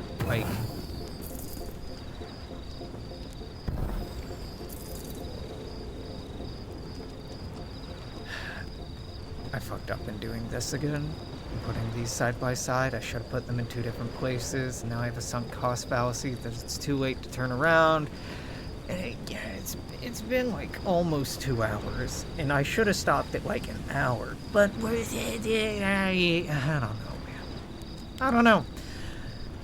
It sucks having friends in conservative parts of the country that will be impacted more and are being impacted more by this than I am.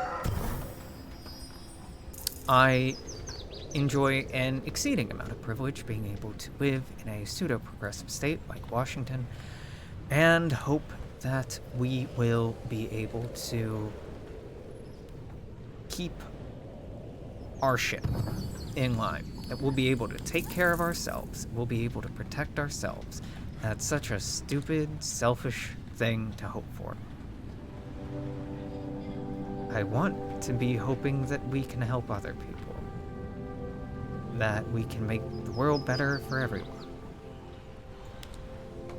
But right now, all I'm hoping is that the liberals who have been elected will be slightly less toothless than the liberals who were elected nationally and act in my best interest here.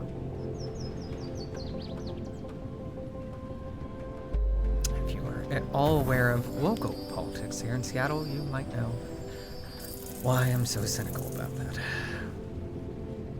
Because we've had corporate Democrats take over the city council for the last 3-4 years, and it's been rough. It's been pretty fucking rough.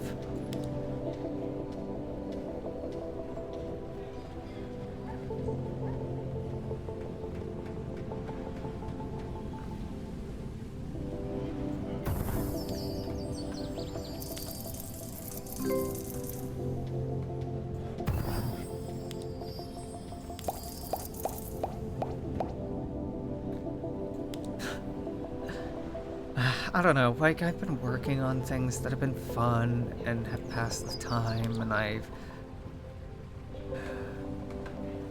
had a good call with people yesterday. It was nice to joke around with folks, and I'm hopefully hanging out with a good friend of mine this week, and I've had incredible support from some of my family.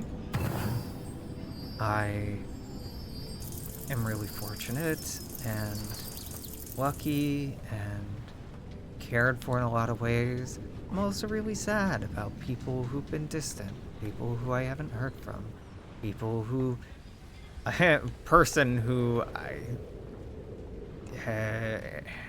am pretty sure I'm just getting ghosted by. Not even, like, blocked. Like, God, just do me the favor of fucking blocking me. If you...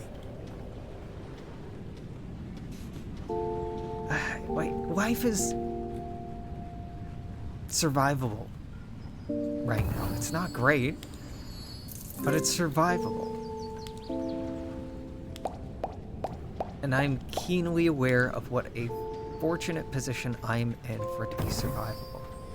I'm anticipating how long that'll last, or could last, and how soon things are gonna get worse.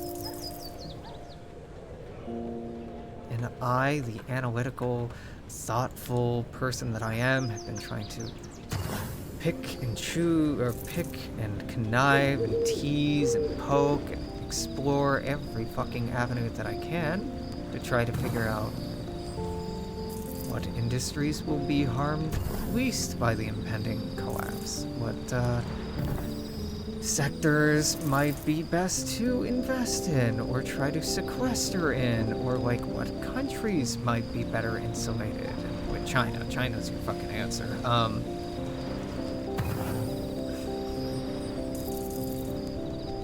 And I don't know, it just sucks to be trying to be strategic about this. It sucks to be anticipating worse. And just being like, okay, well, how can we brace for the next shit show?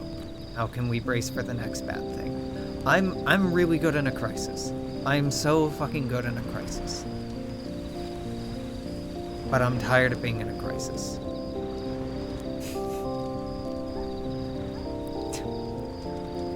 I'm really good at it. I'm a survivor, baby, but like I'm fucking tired of surviving. I'd like to be in a time and a place, in a position where I can thrive, where I can be happy, where I can celebrate, where I can be inspired, where I can wholeheartedly, passionately engage with my work, engage with other people, where I can think about and put into action ways to help people around me and make the world a better place, and teach and care and just give a fuck.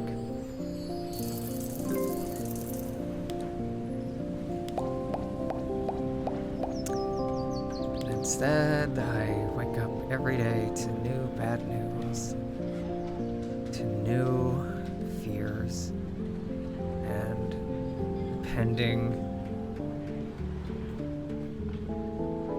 calamity. And every fucking day there's a new crisis being manufactured. This new destabilizing event trying to be put into place to take advantage of the fallout. People are just trying to put out fires. Trying to put out fires to preserve the dying world that wasn't that good in the first place. Instead of trying to build something new, instead of strategizing about what comes after, so much of what I'm seeing are people screaming about tearing it down in the stupidest way possible. For the worst reasons and worst motivations. Tear it down and build it back worse. Or arguing that no, we should keep the bad thing and not tear it down. Change is bad. And that now is the wrong time to be thinking about change, thinking about improving things. Right now, what we gotta do is protect the bad things, because other people want to make the bad things worse. It's just so damn hard to be hopeful.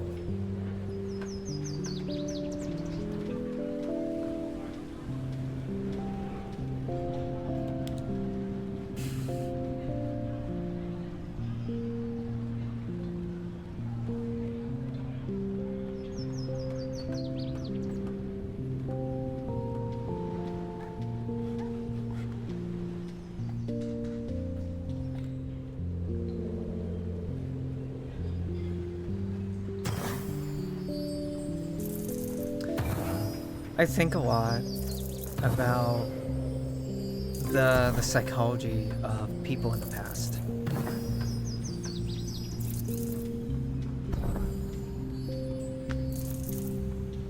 And trying to think of what people wanted and felt and dreamt of when they were in moments of crisis where things were falling apart. And I don't mean the records that survive, that come from mostly affluent people.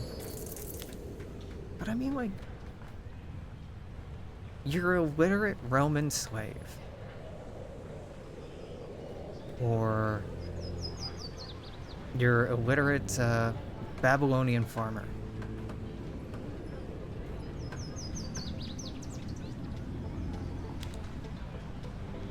When you know, the various Maya cities were being abandoned.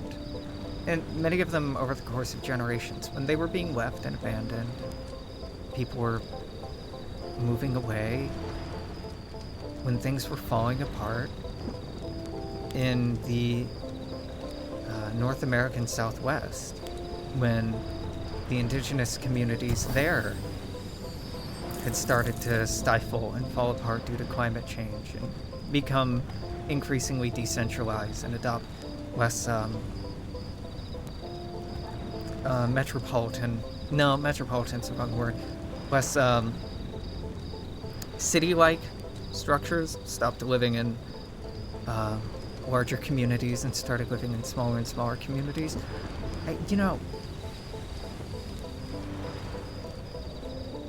I wonder what that was like. In literature and in popular culture, when we talk about apocalypse, it's the end of the world, the end of everything, the end of it all. But we've been through apocalypses before. We've been through periods of regime change. We've been through periods of drastic revolution and reform, of incredible variations in the status quo.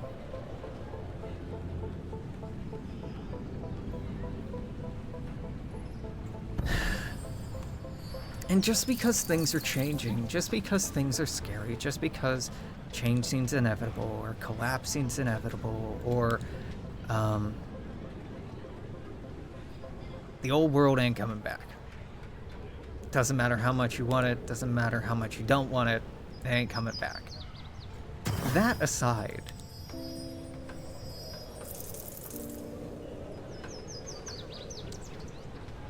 people are gonna survive. People are gonna look at this from the other side and be able to reflect on it in retrospect. Maybe for better, maybe for worse. History doesn't have an upward trajectory. Sometimes things get worse. Sometimes they don't get better again. Like this run.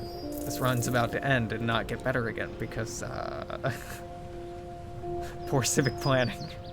Oh my god, nope, I get one more, but then we are gonna lose here soon.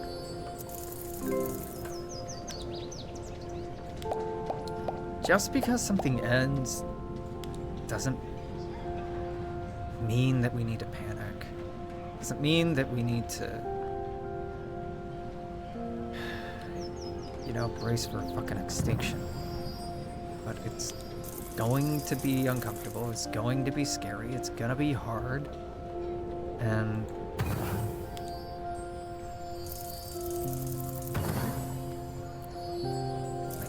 the best fucking thing that I or anyone else can tell you, and the best thing you can remind yourself, is just do what good you can when you can. And focus on that. Can you feed one person today? Can you hug one person today? Can you hold space for one person today? Can you help someone get housed or just warm for today? Can you do one thing? Focus on that. You don't need to go donate everything you have. You don't need to go work in a soup kitchen today. You don't have to, go make sweeping changes to your life. Just do one thing for one person every day. It can just be like checking in on a friend that you normally don't check in on. Just try to form a habit of, oh my god, we finally got the fucking seaweed farm? We haven't had that the entire time? Wowee. You get a bonus from something else, don't you? Am I crazy? Oh, please. Yeah, okay. Try to start creating a practice of caring for other people. Of focusing on something that is outside of the profit motive.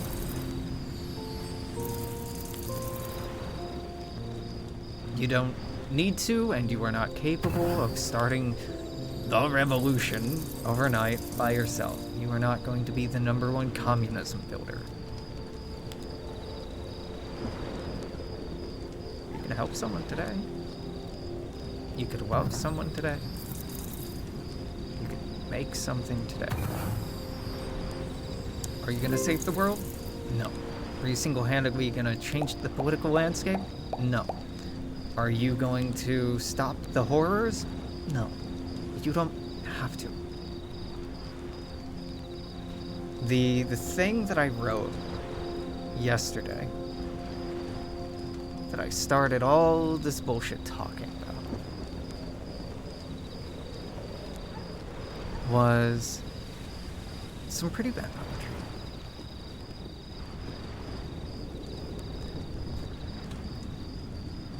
Tell me it'll be okay, even though we both know it won't.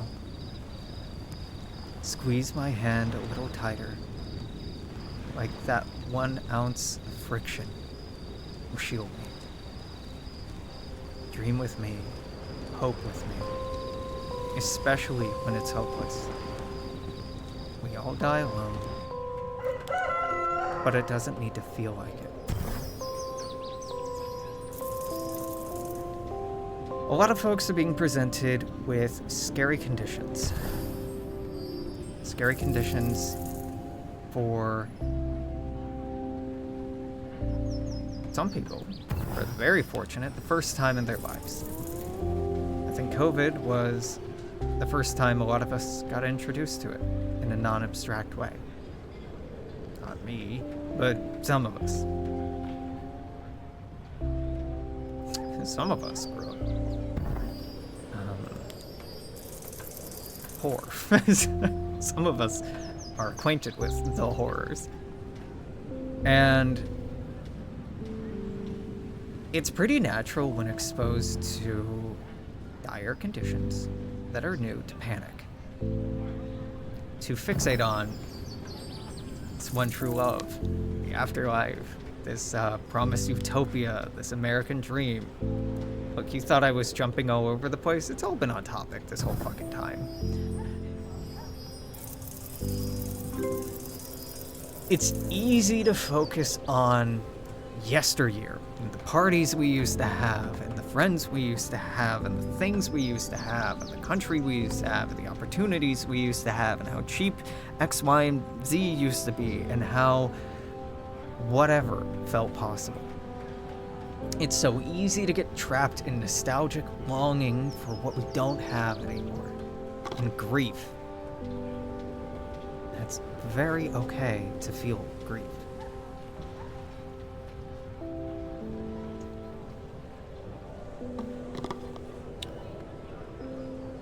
And you can live a life full of grief, full of regret, full of longing, full of want, and you can let that be your North Star. If you really want, you can do that. I wouldn't recommend it, and I really encourage you to not do it. I'd love to talk you out of it. But you can do it, and people do. Reactionary politics, fascism are deeply rooted in those sentiments. They are appealing, and they are comforting, and they feel vindicating.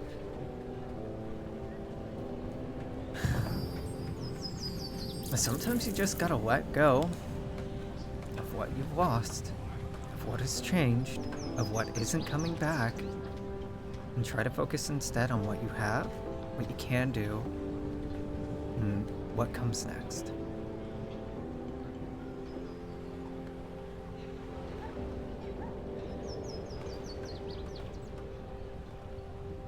It's not easy.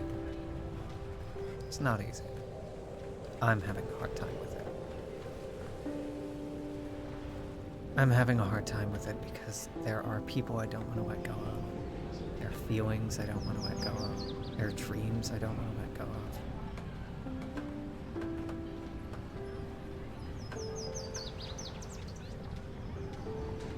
I'm not ready to start building a new world because part of me is still in love with the old world. Parts of my life that aren't real anymore. But eventually I'm gonna have to. Otherwise it'll kill me. Maybe not quickly. Probably pretty slowly. That doesn't make it any better.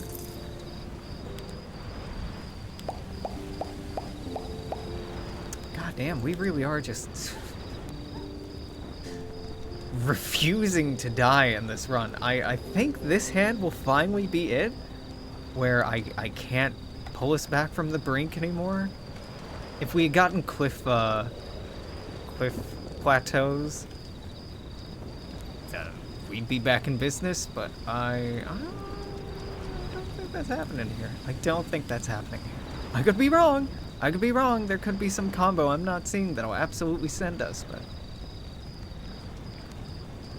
43, god damn, not bad.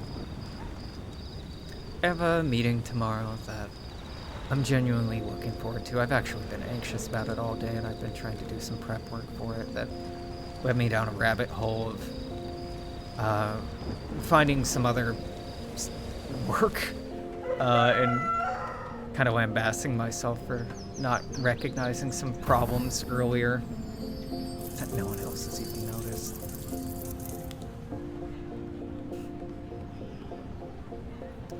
I've had good strategizing sessions with my financial advisor about the future, about my plan for career change and growth, and how I'm trying to make that happen and actualize that, what I'm looking at, the approach I'm taking, the philosophy I've been using, practical steps, the whole 9 yards.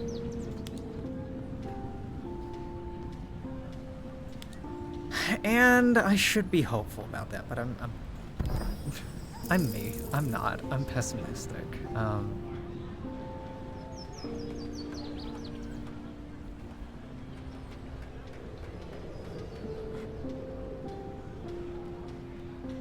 think if I line it up like this, I can put this down.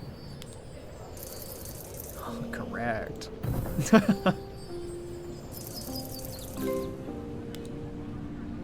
My god, wall plateaus, we're so back. Holy shit.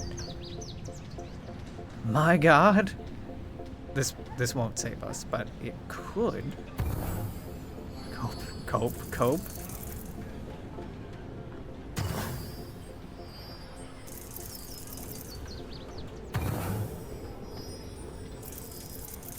It could if I had some other structures, but it's so Jover, we're so back. It's so Jover, we're so back. I'm just living in that golden space between that razor line.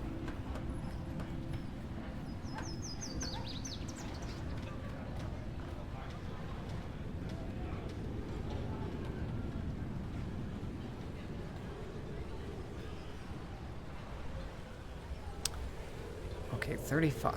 35's not bad. 35's not incredible. Well, actually, for one of these, it's pretty fucking good. Alex, don't short. Sell that short. But like, am I gonna get 40 out of a wall and a mansion? This, no. I am not. I am not going to get 40.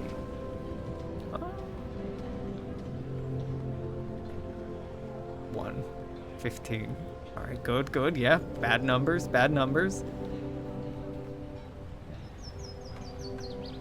18? 21? Then I need to get 21 out of that fucking mansion. No, this is over. It's so over.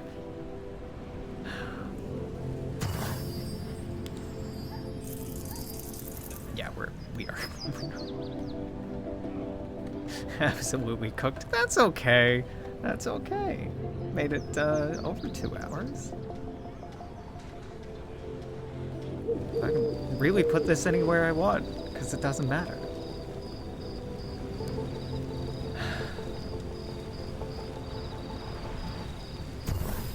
And that's it. Is that really the highest score I've ever got? That can't be right. I don't believe that.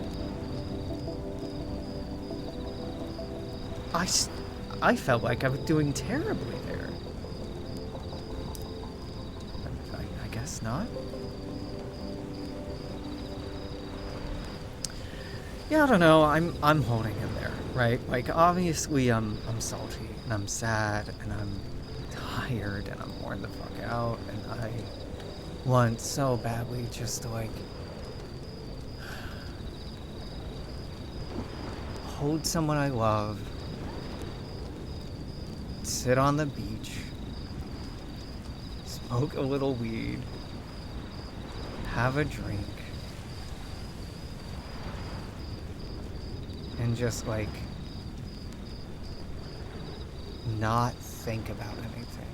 Just focus on the comfort and warmth of the embrace of someone I know and love and trust. That's what I'm wanting so much right now. And we'll get back to that. I have been loved so many times by so many people. I've been in so many goddamn relationships. I'm not anxious at all about my prospects. I just have to actually get out there and open up myself to the possibility of getting hurt and rejected. It's always the scariest part. And I need to look at other people with generosity and kindness and let myself fall in love. It tends to be really easy once you let your guard down. The road's scary, but winter's almost over, and we're almost out of this. So, I'll live. And you better too. Until later, whenever later happens to me, I'm gonna say toodaloo. Take care. I will see you then. Bye-bye.